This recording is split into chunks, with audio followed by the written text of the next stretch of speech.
డబ్బు, అనారోగ్యం, ఉద్యోగం, వ్యాపారం, అప్పులతో బాధపడుతున్నారా? మీకోసమే లాంచ్ యువర్ ఫ్యూచర్ ప్రోగ్రామ్.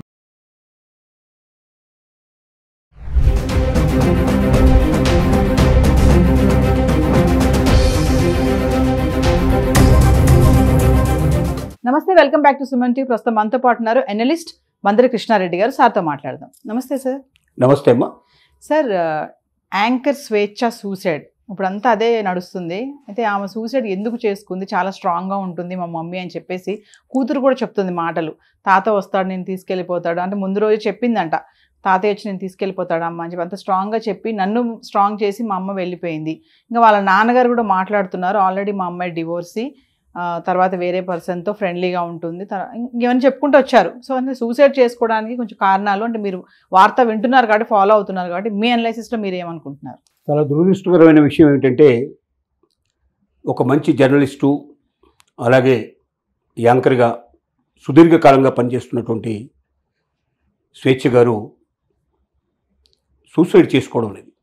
ఎందుకంటే సహజంగా జర్నలిస్టులకి మిగతా వాళ్ళకన్నా కూడా మానసికంగా ఎక్కువ ధైర్యం ఉంటుంది. ఎందుకంటే వాళ్ళ కళ్ళెదురుగా కొన్ని వేల లక్షల సంఘటనలు జరుగుతూ ఉంటాయి. వాటిని వాళ్ళు వార్తలుగా చేసుకుని జీవించాల్సిన పరిస్థితి ఏర్పడుతుంది. ప్రతిరోజు మనం టీవీ చూసినా వార్తలు చూసినా మనకు కనబడేదిలా ఏంటంటే ఆత్మహత్యలు కానీ, హత్యలు కానీ, దోపిడీలు కానీ, మానభంగాలు కానీ, ఇలాంటి వినకూడని వార్తలనే మనం ప్రతిరోజు ఉదయం నుంచి రాత్రి దాకా ఈ రంగంలో ఉండేవాళ్ళు ఎక్కువ వినాల్సి వస్తుంది. వినడమే కాదు, దాన్ని ప్రసారం చేయాల్సిన పరిస్థితి, దాన్ని వాళ్ళే స్వయంగా చెప్పాల్సిన పరిస్థితి ప్రతిరోజు ఉంటుంది సహజంగా. అలాంటప్పుడు అది చెప్పి ఒక రకంగా వాళ్ళలో పూర్తిగా మానసికంగా ఒక శక్తి పెరిగి వాటికి విరుద్ధంగా అంటే అలాంటి వాటికి దూరంగా జీవించగలిగేటువంటి ఒక శక్తి వారికి మానసికంగా వస్తుంది. ఆ రకంగా మిగతా వాళ్ళకన్నా ధైర్యస్తులు జర్నలిస్టులు కానీ లేక టీవీ రంగం లోపల మనకు ఈ రంగంలో పనిచేసేటువంటి వాళ్ళంతా కూడా, మీడియాలో పనిచేసే వాళ్ళంతా అని మనకున్నటువంటి ఒక నమ్మకం.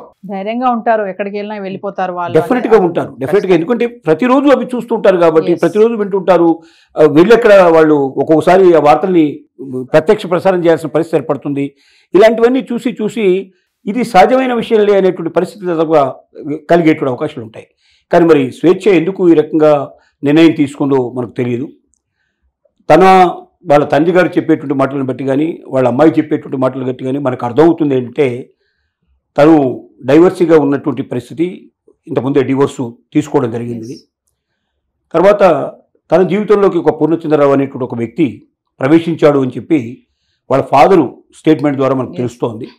తను కూడా జర్నలిజంలోనే ఉన్నారని తెలుస్తోంది. కానీ అతను వివాహితులని, భవిష్యత్తు లోపల తను భార్యకు విడాకులు ఇచ్చి స్వేచ్ఛతో వివాహం చేసుకుంటాననేటువంటి వాగ్దానం చేశాడని, కానీ అది జరగలేదు అని, కాబట్టి తనతో ఆ పూర్ణచంద్రరావుతో ఇక శాశ్వతంగా తెగదింపులు చేసుకుంటానని చెప్పి తండ్రికి చెప్పిందని తండ్రి ఇచ్చినటువంటి స్టేట్మెంట్ ప్రకారం మనకు తెలుస్తోంది. అంటే దీని అర్థం ఏంటంటే, వీళ్ళిద్దరి మధ్య బాగా పీక్ వెళ్ళిపోయింది, తగవ అనేది వెళ్ళిపోయింది అనేది అర్థమవుతుంది. సహజంగా ఒక్కటే, అన్నీ తెలిసి కూడా ఈ ప్రపంచం లోపల తెలిసిన వాళ్ళు ఎందుకు తప్పులు చేస్తారో అర్థం కాదు. ఎందుకంటే ఒక వివాహిత డైవర్స్ అయిపోయింది, డివోర్సీగా ఉన్నది ఇప్పుడు అంటే ప్రస్తుతానికి ఆవిడ జీవితం లోపల ఒక వ్యక్తి లేడు, ఎవరు లేరు.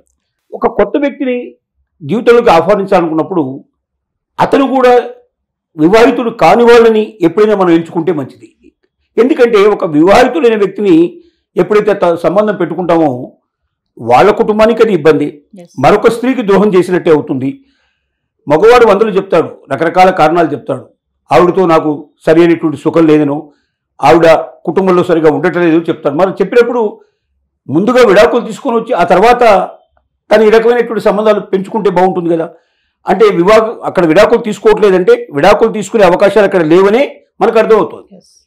అంటే మనల్ని నమ్మించడానికి ఏదో ఒక రకమైన కట్టుకథలల్లి మన జీవితాల్లో ప్రవేశించిన తర్వాత ఏమవుతుందంటే, వాళ్ళు ఇచ్చిన వాగ్దానాల ప్రకారంగా అక్కడ విడాకులు ఇచ్చేసేసి వీళ్ళని పెళ్లి చేసుకోవడం అనేది సాధ్యం కాకపోవచ్చు. కానప్పుడు ఏమవుతుందంటే, కాంప్రమైజ్ కాలేని పరిస్థితుల లోపల రకరకాలుగా మనకు అప్పుడప్పుడు మనసు స్థిరీకరంగా ఉండకపోవడం వల్ల ఈ పరిస్థితులు ఏర్పడతాయి.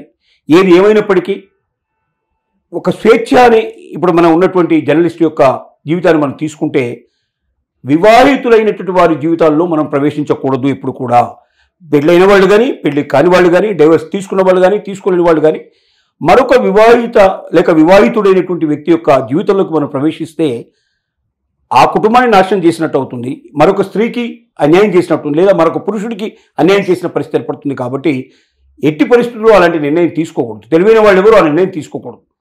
కథలు చెప్పడానికి అనేకం ఉంటాయి, కట్టుకథలు చాలా చెప్తూ ఉంటారు, కానీ ఈ కథలకి ఎప్పుడు కూడా విలువ ఇవ్వకుండా జీవితం లోపల అందరూ బాగుండాలి, అందులో మనం ఉండాలనే కోరిక ఉండాలి తప్ప కొందరు చెడిపోయినా నేను బాగుపడాలనే కోరిక ఎప్పుడైతే ఉంటుందో అది మన జీవితానికి ఏదో ఒక రోజున దిగులు పడి పరిస్థితి ఏర్పడుతుంది.